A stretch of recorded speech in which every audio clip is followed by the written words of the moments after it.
자, 오늘 십자가상의 7말씀 5번째 시간입니다. 말씀 이어서 상고해 보도록 하겠습니다. 예. 예수님께서 십자가에 달리셔서 마지막으로 총 7개의 말씀을 하셨죠. 그 가운데 오전에 세 말씀을 하셨습니다. 오전에 하신 세 말씀의 공통점이 무엇입니까? 모두 예수님의 신성적 위치에서 하신 말씀이에요. 창조주의 위치에서 하나님의 아들의 권위에서 하신 말씀입니다. 오전에 하신 세 말씀을 보시면요. 첫 번째가 용서의 기도죠. 용서는요, 죄 없는 존재만이 죄 있는 존재를 용서할 수 있죠. 예수님의 신적 권위 가운데 용서의 기도를 하신 거예요. 또 두 번째, 우편 강도에게 낙원을 허락해 주셨죠. 낙원의 주인, 천국의 주인이시기에 천국, 낙원을 선물로 주실 수 있죠. 예수님의 신적 위치에서의 말씀입니다.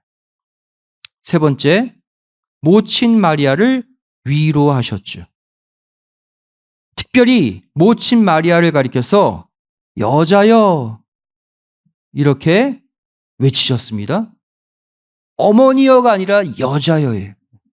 바로 창조주의 입장에서 피조물인 어머니 마리아를 향해 하신 말씀이죠. 신적 위치에서 하신 말씀입니다. 이 세 말씀 후에 오후 12시부터 3시까지 아무 말씀도 하시지 않고 짙은 어둠만 깔리게 되죠. 바로 이 어둠의 3시간, 침묵의 3시간은 이전에 신성적 위치에서 스스로 회개한 우편 강도는 구원하셨지만 어떤 존재가 아직 남아있어요? 스스로 회개하지 못하는 좌편 강도의 위치까지 내려가시는 예수님의 자기 비하를 이루는 시간이 어둠의 3시간이라고 말씀을 드렸죠. 십자가상에서 총 6시간 달리셨는데 그 가운데 무려 3시간이나 어둠 가운데 침묵하셨다. 그만큼 신적 위치에서 좌편 강도의 위치로 내려가는 그 영적 깊이가, 그 간격이 크다는 것을 3시간의 어둠이 보여준다고 말씀을 드렸죠. 따라서 이후에 오후 3시 이후에 선포되는 예수님의 4번째 말씀과 5번째 말씀은 모두 이제 연약한 인간 위치에서 하시는 말씀이 됩니다. 좌편 강도의 위치에서 하시는 말씀이 되는 거예요. 이러한 개념 가운데 오늘 4번째 말씀을 살펴보도록 하겠습니다. 십자가상의 4번째 말씀, 엘리 엘리 라마 사박다니. 도대체 무슨 말인지 모르겠죠. 바로 이것은 아람어기 때문이에요.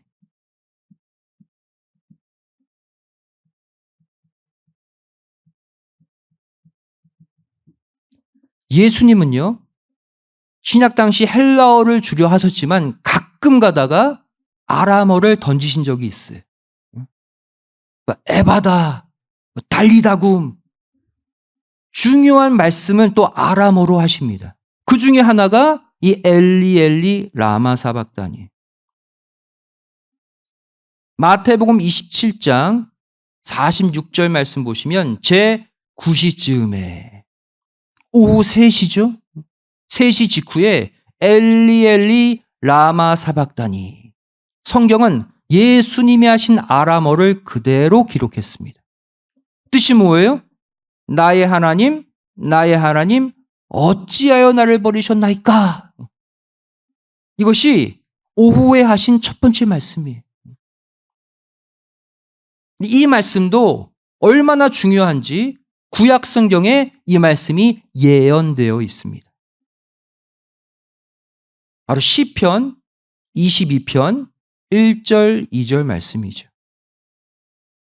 내 하나님이여 내 하나님이여 어찌 나를 버리셨나이까. 똑같죠.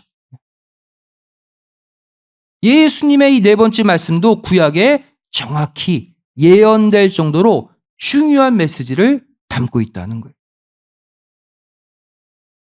이 네 번째 말씀은 언제 하셨습니까? 어둠의 새 시간이 끝나는 오후 3시경 이 엘리 엘리 라마 사박다니를 터뜨리셨죠. 여러분, 이 말씀은요, 우리가 볼 때는 이렇게 말씀하셨구나 생각할 수도 있지만 신학적으로 난제의 말씀입니다. 많은 신학적인 논쟁이 있는 말씀이에요. 왜 그렇습니까? 이 말투가 좀 이상하죠. 나의 하나님 어찌하여 나를 버리셨나이까? 바로 이 말씀은 마치 자신에게 십자가를 지게 하신 성부 하나님을 원망하는 것처럼 보이게 만들어요. 그렇죠. 어찌하여 나를 버리셨나이까? 십자가에. 원망주의 말씀 같아요. 여러분, 이것을 잘못 해석하면 큰일 납니다. 잘못된 신앙을 가진 통일교는요, 예수님의 이 말씀 가지고 예수님의 십자가 구원은 실패했다 이렇게 가르쳐요. 왜? 성자 예수님이 성부 하나님께 원망했으니까. 그런 의미가 아니에요, 여러분. 자, 먼저 예수님의 이 십자가상의 네 번째 말씀이 단순한 원망의 소리가 아니라는 증거를 몇 가지 말씀드리도록 하겠습니다. 첫 번째 증거, 예수님은요, 이전부터 쭉 자신의 십자가 죽음을 여러 번 예고하셨어요. 그리고 그 십자가 죽음을 받아들이셨습니다. 여러분, 원망이라는 것은 언제 하는 거예요? 나에게 예상치 않는 나쁜 일이 생겼을 때 원망이 터져 나오죠. 예수님은 자신이 십자가에 달릴 것을 이미 아셨어요. 준비하셨어요. 십자가에 달려야 한다고 확고히 예언하셨어요. 그분이 십자가에 달렸다고 원망하시겠습니까? 아니라는 거예요.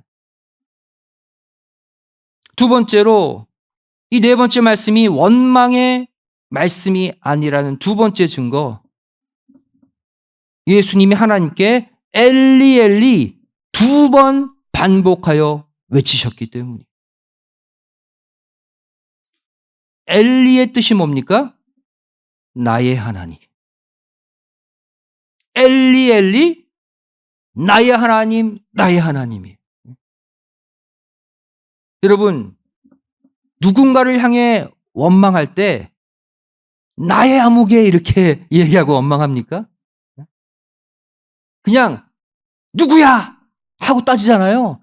나의 누구야. 이거 원망하는 말이 아니에요.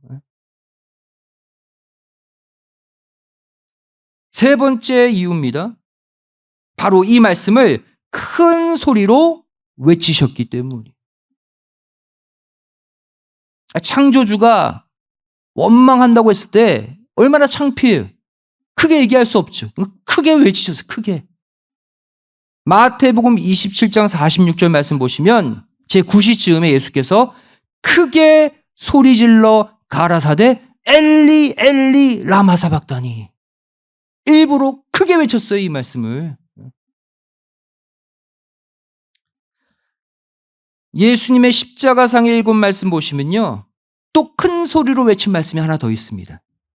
예수님의 7번째 마지막 십자가상의 말씀도 큰 소리로 외치셨어요. 누가복음 23장 46절 말씀 보시면 예수께서 큰 소리로 불러 가라사대 아버지여 내 영혼을 아버지 손에 부탁하나이다. 마지막 말씀을 하고 숨을 거두십니다. 이것도 큰 소리로 하셨어요. 여기서 십자가상에서 외친 큰 소리의 외침은요, 원망의 탄식이 아니라 강력한 메시지의 선포의 의미를 담고 있어요. 더 많은 사람들에게 이 중요한 메시지를 선포해야 하겠기에 큰 소리로 외친 거예요. 네 번째 이유입니다. 이 말씀이 원망의 소리가 아니라는 네 번째 이유. 이 말씀은 3시간의 어둠을 깨트리고 나온 말씀이기 때문이에요. 3시간의 어둠을 끝장낸 말씀이기 때문이에요. 이 네 번째 말씀이 나오게 된 시점이 마태복음 27장 46절을 보시면 제 9시쯤에 그랬죠.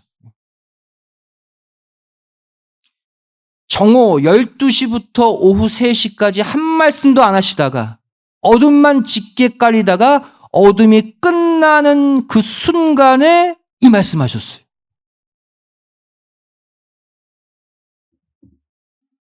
이것이 어떻게 원망의 소리이겠습니까? 어둠을 끝장낸 음성인데. 자, 그렇다면 왜 이 말씀을 외치셨는지를 알아야겠죠. 예수님이 나의 하나님, 나의 하나님, 어찌하여 나를 버리셨나이까 큰 소리로 외치신 이유가 뭐냐? 바로 예수님은 지금 좌편강도의 위치에 와 계신 거예요. 그래서 스스로 회개하지도 못하고 스스로 하나님을 찾지도 못하는 그를 대신해서 외치신 것입니다. 왜? 그 좌편강도도 구원해야 하겠기에.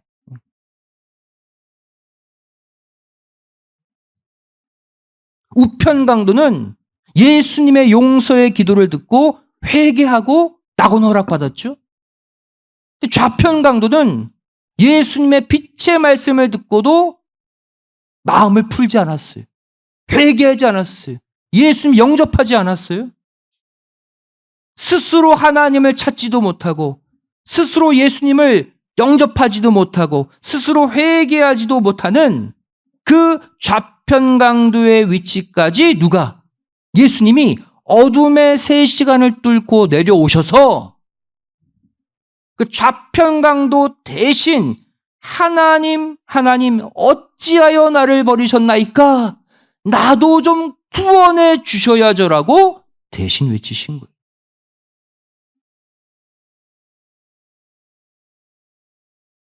바로 좌편강도의 위치에서 이 말씀을 하셨다는 것을 어떻게 알 수 있습니까? 이전에는 아버지여라고 말씀하셨던 예수님이 이 장면에서만 하나님이여라고 얘기하고 있어요. 그죠?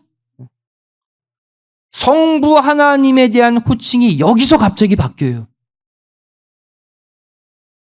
다시 말해 이전에 아버지여 외쳤을 때는 예수님의 신성적 위치, 하나님의 아들의 위치에서 아버지를 불렀다면 여기서는 좌편강도의 위치로 내려왔기 때문에 아버지라고 못 부르고 멀리 떨어져 있는 하나님으로 부른 거예요. 하나님과 좌편강도의 영적 거리를 예수님이 그 거리로 내려오셨다는 것을 나의 하나님이라는 호칭이 보여주고 있어요. 자, 우리가 앞서 살펴봤듯이 우편강도는 어떠한 부류를 대표한다고 말씀드렸어요? 예수님의 용서의 기도, 말씀의 빛을 받아 회개하는 전 인류를 대표하는 존재가 우편강도라면 좌편강도는 똑같이 하나님의 말씀의 빛을 목격하고서도 깨닫지 못하고 회개하지 못하는 인생들을 대표하고 있습니다. 그러니까 이 땅의 전 인류는 두 종류예요. 모두 강도인데 예수님을 만나서 회개하는 강도가 되느냐, 예수님을 만나고도 회개치 않는 강도가 되느냐, 그 두 부류밖에 없다고 말씀드렸죠. 요한복음 1장 5절 말씀 보시면 빛이 어두움에 비치되 어두움이 깨닫지 못하더라 그랬어요. 여기서 말하는 빛은 예수님을 가리킵니다. 어둠은 모든 인생들이죠. 모든 강도들을 말해요. 하지만 여기서의 어둠은 빛을 깨닫지 못한 어둠이에요. 어떤 부류를 상징할까요? 좌편 강도. 예수님이라는 빛의 말씀을 듣고도 회개치 못하고 깨닫지 못하는 좌편 강도의 부류들을 말하고 있는 거예요. 결국 이 십자가상에서 네 번째 말씀을 하셨던 그 네 번째 말씀이 주는 중요한 메시지가 무엇일까요? 예수님의 십자가 대속의 사랑은 자신을 받아들이는 사람, 여기서는 우편강도죠. 우편강도 부류의 사람들만을 사랑하는 편협한 사랑이 아니다라는 것을 일깨워 주고 있습니다. 누구까지도 예수님은 사랑하신다? 자신의 용서의 기도를 거부한 좌편강도의 칠흑 같은 어둠의 부류들에게도 사랑을 주시는 예수님이다.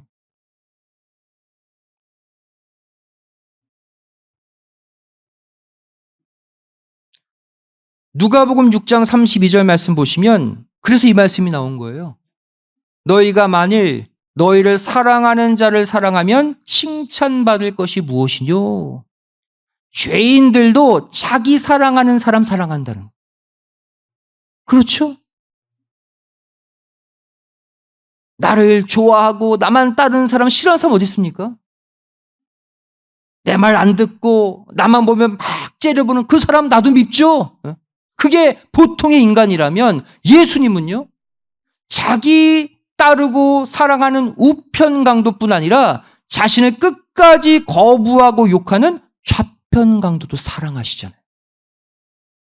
그 예수님의 무궁무진한 아가페 사랑을 보여주는 말씀이 좌편 강도 위치에서 하신 이 네 번째 말씀이에요. 여러분, 예수님의 십자가의 사랑이 왜 위대하냐면 그 예수님을 영접한 자들만을 구원하는 사랑이 아니기 때문이에요. 누구도 자신을 거부하는 좌편 강도의 사람들까지도 굴복시켜서 하나님의 자녀로 만드시는 온전한 사랑이 예수님의 십자가 사랑임을 믿으시기 바랍니다. 그러니까 우리가 기본적으로 상식적으로 하는 사랑과 달라요. 그래서 예수님의 사랑이 위대한 거예요. 여러분, 예수님의 모습 사진 한 장 준비했어요. 이거 보시면 예수님이 십자가에 달리셔서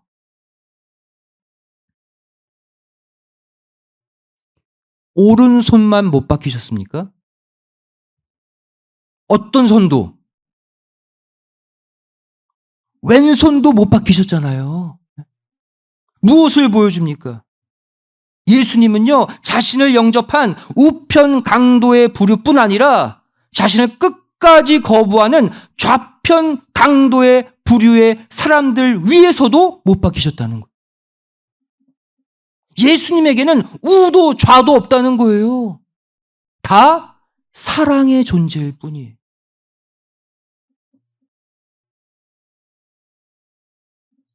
마태복음 18장 14절 말씀 보시면 성부 하나님의 뜻이 나오죠.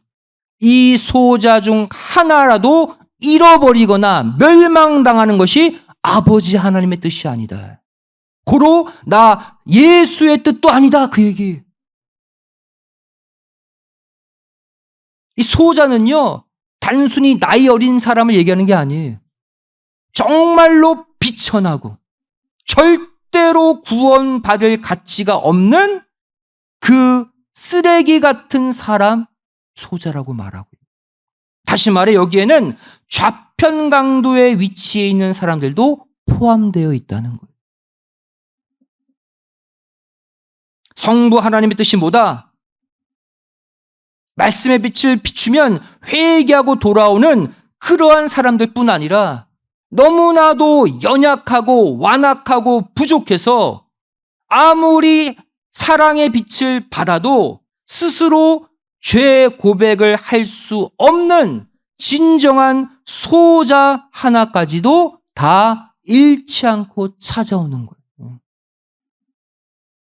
그러니까 예수님은요, 우편 강도만 구원하고 끝내신 게 아니라 좌편 강도가 스스로 회개하지 못하니까 그 자리까지 내려가셔서 대신 회개해 주시고 그들에게도 구원의 기회를 주신 거예요.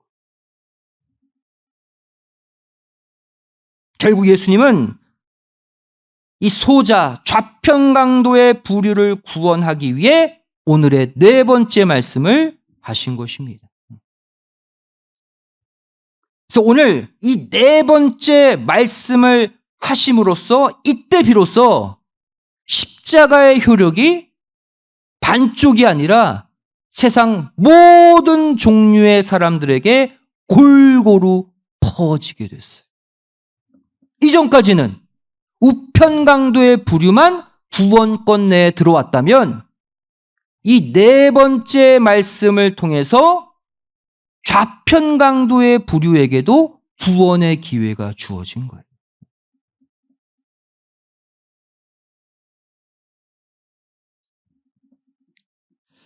자, 예수님께서 좌편 강도의 위치까지 내려가셔서 그들에게도 구원의 손을 뻗으셨다는 또 다른 근거 구절이 있죠. 자, 예수님이 십자가에 달려 죽으신 직후에 곧바로 우편 강도와 함께 낙원 간 게 아니라고 그랬죠? 그때 예수님은 무덤 속에 육신이 계실 때 영으로 어디로 가셨다고 그랬어요? 베드로전서 3장 18절에서 20절에 노아 당시 수장당한 영혼들이 갇혀있는 음부에 가서 전도하셨다 그랬어요. 이들은 누굽니까? 노아 당시 노아가 방주 열심히 지으면서 방주 타야 구원받습니다. 그 복음을 거부한 자들이 좌편 강도의 부류의 사람들이에요. 예수님이 그들에게까지 내려가서 구원의 기회 주신 거 보세요.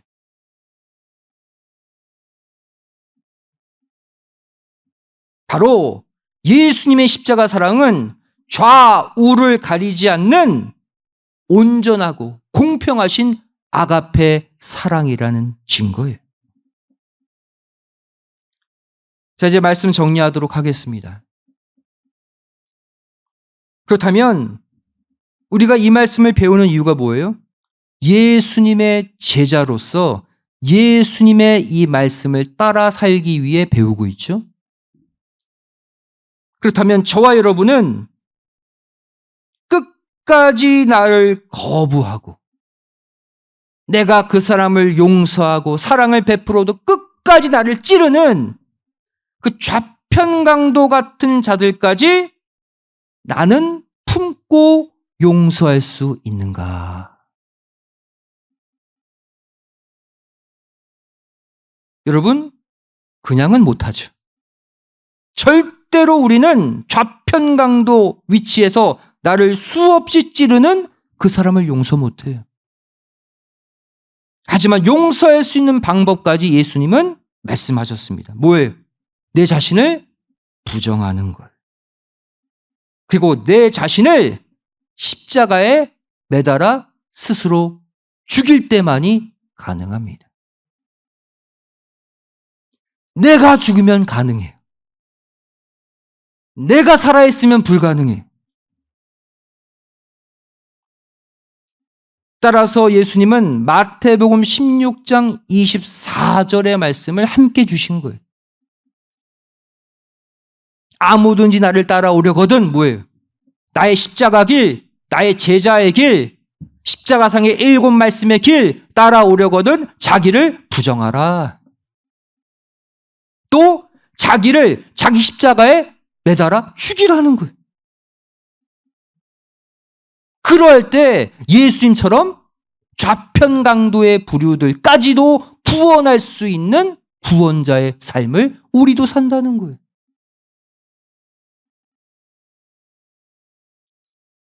여러분, 우리가 믿음 생활, 신앙 생활 하고 있지만 이 신앙 생활은요, 역설적인 원리에 의해서 진행됩니다. 그 역설적 원리가 뭡니까? 내가 살아나면 남이 죽습니다. 이게 역설적 신앙 원리예요. 내 고집이 여전히 살아있고 내 자존심이, 내 욕심이 살아나면 반드시 그것으로 인해 다른 영혼이 상처받고 죽게 되어 있어요. 반대로 내가 죽으면 내 고집, 내 자존심, 내 욕심 다 죽으면 대신 남이 살아나게 되어 있어요. 이것이 바로 십자가 대속의 원리입니다. 예수님이 온 인류를 어떻게 살리셨어요? 그들 대신 죽음으로 살렸잖아요. 요한복음 12장 24절은 말씀하고 있습니다. 내가 진실로 진실로 너에게 이르노니, 진실로 진실로는 헬라어로 보면 아멘이라는 뜻이라고 했죠. 아멘, 아멘. 아멘, 아멘. 얼마나 중요한 말씀이길래 아멘, 아멘 도장 2번 찍고 말씀하셨어요. 무슨 말씀이에요? 한 알의 밀이 땅에 떨어져 죽지 아니하면 아무 역사도 안 일어난다. 내가 끝까지 살아있으면요, 내 주변 아무도 못 살려요. 아무도 아름답게 변화 못해요. 내 가정, 내 자녀, 내 주변 이웃 못 살려요. 어떻게 하면? 내가 죽으면 내 주변에 죽어가는 모든 영혼들, 모든 생명체가 다 살아난대요. 이게 예수님의 십자가 대속의 원리고 예수님의 제자된 우리의 삶의 원리가 되어야 돼요. 성도 여러분, 이 십자가 대속의 역설적 원리, 이번 고난주간, 아니 우리 평생에 절대 잊지 않으시기를 부탁드리겠습니다. 내가 저 영혼 살리고 싶어요? 내가 죽으면 돼요. 내가 그 사람 위해 죽으면 그 사람이 삽니다. 자, 우리의 현주소를 묻는 질문 하나 하겠습니다. 그렇다면 결론적으로 저와 여러분은 현재 우편 강도입니까? 좌편 강도입니까? 뻔한 답 얘기하면 틀려요? 뭐 회개했으니까 이 자리에 왔죠. 우편 강도요. 자, 제가 생각하는 정답은 뭐냐면 우리 모두 우편 강도일 때도 있고 좌편 강도일 때도 있습니다. 좌편 강도, 나와 상관없는 존재가 아니라 나도 될 수 있어요. 솔직히 여러분, 우리는 좌편 강도일 때가 더 많아요. 보겠습니다. 로마서 8장 34절에 예수님의 모습이 우리가 좌편 강도임을 증명하고 있어요. 무슨 말씀입니까?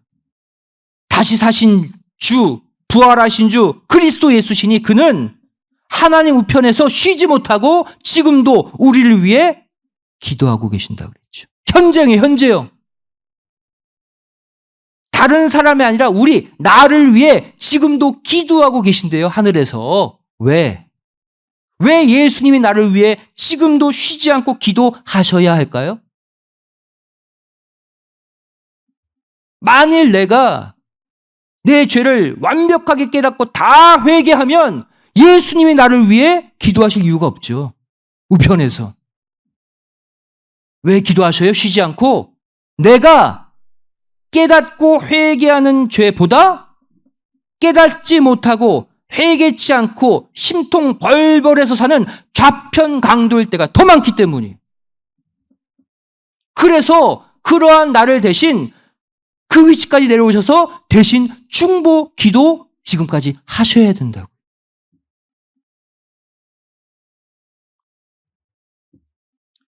또 한 구절 보겠습니다. 성령님도 마찬가지. 로마서 8장 26절 말씀 보시면 성령님도 날마다 우리를 도우신다.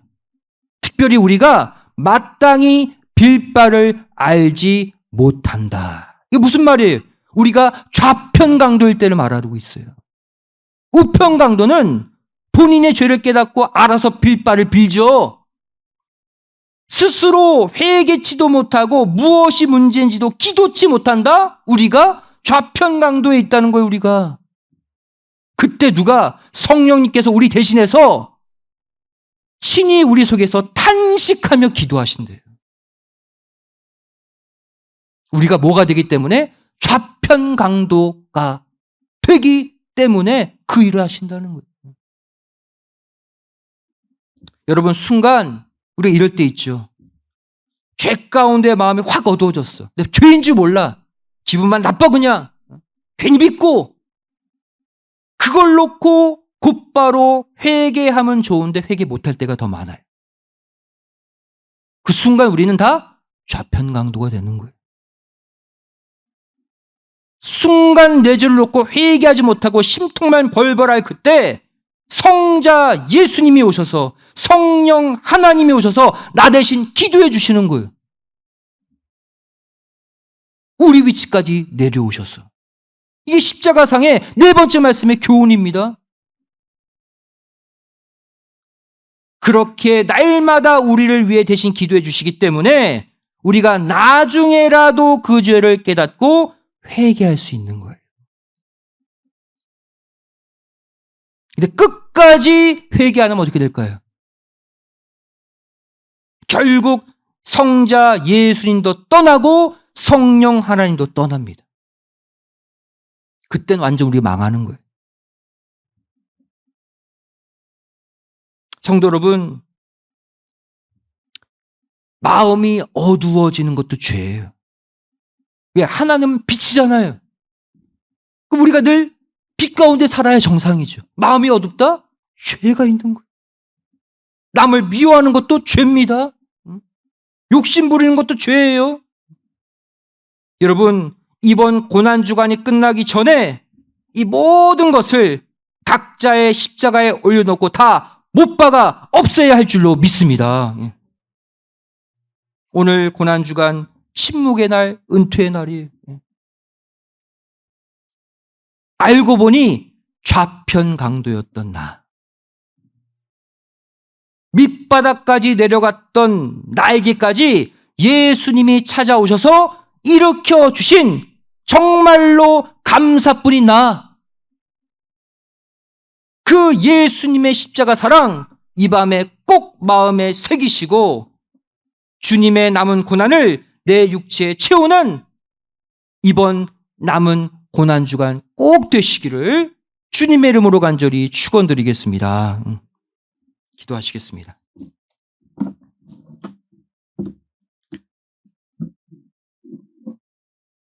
언제나 사랑과 은혜가 한이 없으신 살아계신 아버지 하나님, 저를 오늘 십자가상의 네 번째 말씀, 예수님이 칠흑 같은 3시간의 어두움을 뚫고 좌편강도의 위치까지 내려오셔서 엘리 엘리 라마 사박다니, 나의 하나님 어찌하여 나를 버리셨나이까 대신 기도해 주신 그 예수님의 무궁한 은혜에 진심으로 감사드립니다.